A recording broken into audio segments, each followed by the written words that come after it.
మారిన పరిస్థితుల్లో వ్యవసాయం రైతుకు గుదిబండగా మారింది. సాగులో నష్టాలు, కష్టాలు సర్వసాధారణంగా మారాయి. అన్నదాతలు ఎప్పుడైతే సంప్రదాయ సాగును విస్మరించి పురుగు మందులు, రసాయన ఎరువుల వెంట పడ్డారో అప్పుడే వారికి ఇబ్బందులు మొదలయ్యాయి. పెట్టుబడి కొండంత, దిగుబడి రాబడి మాత్రం ఘోరంతగా మారింది.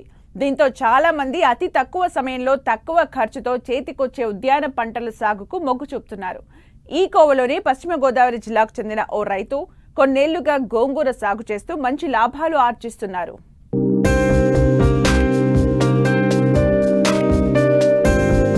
వాణిజ్య పంటల సాగులో పెట్టుబడి ఎక్కువ, లాభాలు తక్కువ. ఇది గ్రహించిన పశ్చిమ గోదావరి జిల్లా పాలకొల్లు మండలం బల్లిపాడు గ్రామానికి చెందిన రైతు కుంచె శ్రీనివాసరావు ఆకుకూరల సాగువైపు దృష్టి సారించారు. తమకున్న కొద్దిపాటి భూమిలో కొన్నేళ్లుగా గోంగూర సాగు చేస్తున్నారు. అతి తక్కువ సమయం, అతి తక్కువ ఖర్చుతో సాగయ్యే ఈ పంటకు మార్కెట్లో మంచి డిమాండుంది. రైతు ఎంత పండించినా అంతా అమ్ముడుపోతోంది. ఈ పంట సాగుకు కూలీల అవసరం కూడా లేదు. నాటిన 25 నుంచి నెల రోజుల వరకు పంట దిగుబడి వస్తూనే ఉంటుంది.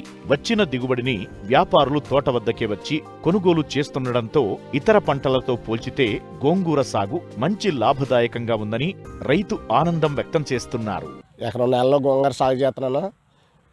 దీన్ని శుభ్రంగా దున్నించేసి నేల బాగు చేసుకుని రాజమండ్రి వెళ్ళి మేలుమైన విత్తనాలు తెచ్చుకుంటాను. తెచ్చుకుని ఎకరానికి 50 కేజీల కాడకి తెచ్చుకుంటాను. కేజీ 100 రూపాయల కాడకి 50 కేజీలకి 5,000 తీసుకుంటారు. 5,000కి ఎకరం నెలలో జల్లేస్తాను. ఈ విత్తనాలు 3 రోజులు ముగ్గురికి కాడక పెట్టుకుని 3 రోజులు జల్లుకుంటాను. ఈ విత్తనం వేసిన తర్వాత మొక్క దీన్ని నీళ్ళు పెడతా ఉండాలి. 3 రోజులకి మొక్క పుష్పంగా మొలుస్తుంది. మొలిచిన కాడి నుంచి ఓ 6 రోజులకి కలుపు తీయించుకోవాలి. కలుపు తీసిన తర్వాత ఆడవాళ్ళని 2 ముగ్గురిని పెట్టి తింటాను. ఆర్గాని మందులు తెచ్చుకుని వాటి చేతకి ఊరి కలుపుకుని జల్లుతాను. మళ్ళీ 25 రోజులకి తీతకొచ్చేద్ది. 25 రోజుల్లో తీతకొచ్చే సమయంలో పురుగు పడుతుంది. పురుగు పట్టకోకుండా శుభ్రంగా చూసుకోవాలి. మొనోక్రోటోఫాస్, క్లోరోపైరిఫాస్ తెచ్చి పిచికారీ చేస్తాను. 10 రోజులకు ఒకసారి చేస్తే ఇంకా అక్కడి నుంచి తీతకొచ్చే తీసి కట్టలు తీసి అమ్మేస్తాం. విత్తనం వేసిన కాడి నుంచి తీత తీసే వరకు 25 రోజులు పట్టుతుంది. 30 రోజులు పట్టిన 15 సార్లన్నా నీళ్ళు పట్టాలి. 2 రోజులకు ఒకసారి కాడికే తడపాలి. ఇప్పుడు పుష్పలంగా ఎదుగుతాయి. స్పేరింగ్ ఇవి చేస్తే అక్కడి నుంచి ఆడవాళ్ళని పెట్టుకుని కలుపు ఇవి తీసుకుని కట్టలు కట్టుకుని అమ్ముకునే వాళ్ళకి వేసేస్తాం. నల్లనైనా కదండి, ఏ నెలలో అయినా విత్తనం వేసినాక పుష్పలంగా వస్తాయి. ఎర్ర నేల అయినా, నల్ల నేల అయినా, ఇసుక నేల అయినా బాగా వస్తుంది గోంగూర. రోజు 200 కట్టలు కడతాను.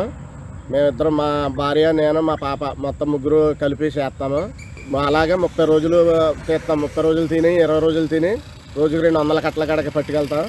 తీసుకెళ్ళి జున్నూరు పాలు, యాడింగ్ పాలు తిరిగి అమ్ముతాను. నేను ఉన్నదేమో రోడ్డు పక్కన పెట్టుకుని సాయంత్రం పూట రోడ్డు పక్కన పెట్టుకుని అమ్ముతాను. మొత్తం రోజు అత్తమాల మధ్య నుంచి తోట పక్కనే అమ్ముతాము. అందరూ శుభ్రంగా ఉందని ఆగి కొనుక్కుంటారు. ఆకుకూరలో నాణ్యమైన ధరలకి ఇస్తాం, రైతు ధరలకే. ఈ నెల రోజులు కూడా మనకు వాతావరణం సేకరించి శుభ్రంగా వేసిన మొక్క చేతికి అందే వరకు కూడా ఇంత 18,000 ఖర్చు అవుతుంది మాకు. అక్కడి నుంచి ఈ వచ్చే ఆదాయం ఎంత అంటే 30 నుంచి 40 వరకు వస్తుంది.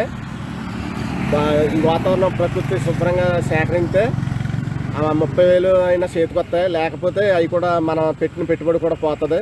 వ్యవసాయమే కాకుండా ఆకుకూరలో, కాయగూరలో కూడా పండించండి. స్వచ్ఛమైన ధరలు తీయండి.